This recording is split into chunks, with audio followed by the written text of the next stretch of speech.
Azərbaycan kinosu bugün son nəfəsini verdi. Düşünməyin ki, mən sadəcə bir ölüm xəbərini çatdırıram. Xeyr, biz bugün bir aktyoru yox, bir epoxanı, bir milli obrazın sonuncu qalasını torpağa tapşırdıq. Rasim Balayevi. Bu adın çəkisi altında əzilən neçə-neçə obraz, bu səsin əks sədası ilə böyüyən neçə-neçə nəsil var. Babəkimiz öldü, Nəsimimiz susdu. Kino tariximiz özünün ən möhtəşəm vahidini itirdi. İndi o boş qalan səhnədə kim boy göstərəcək, kim o əzəmətlə çıxıb deyəcək ki, gəl kafir, gəl ki. Bu sadəcə bir itki yox, bir tarixin, bir sənədin fəryadıdır. Səhnə boşaldı, amma pərdələr qapanmadı. Çünki o pərdənin arxasında titrəyən təkcə sənəd yox, həm də tarixin özüdür. Amma tarixin gərdişi dayanmır. Bugün təqvimlər həm də qana boyanıb. 31 mart Azərbaycanın soyqırım günüdür.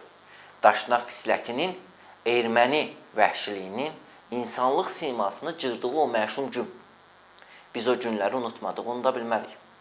Amma o zamanki kimsəsizliyimizə indiki müqayisə var. Baxın, o vaxtı Bakı küçələrində qan rəngi var idi. İndi Şuşada, Xankəndidə, Ağdamda 3 rəngli Azərbaycan bayrağının zəfər parıltısı var. Tarixin qisası qiyamətə qalmadı.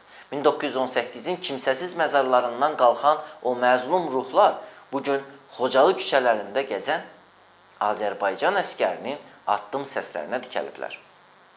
Nəyin sayəsində? Kimin iradəsi ilə? Təbii ki, Azərbaycan prezidenti İlham Əliyevin. O tarixin ən böyük intiqamını aldı. O, 31 martda tökülən qanların qisasını 44 günlük dastanla, antiterror əməliyyatları ilə çıxdı. Bugün Azərbaycan firavandır, azaddır və bu azadlıq bəzilərinin boğazında sümük kimi qalıb.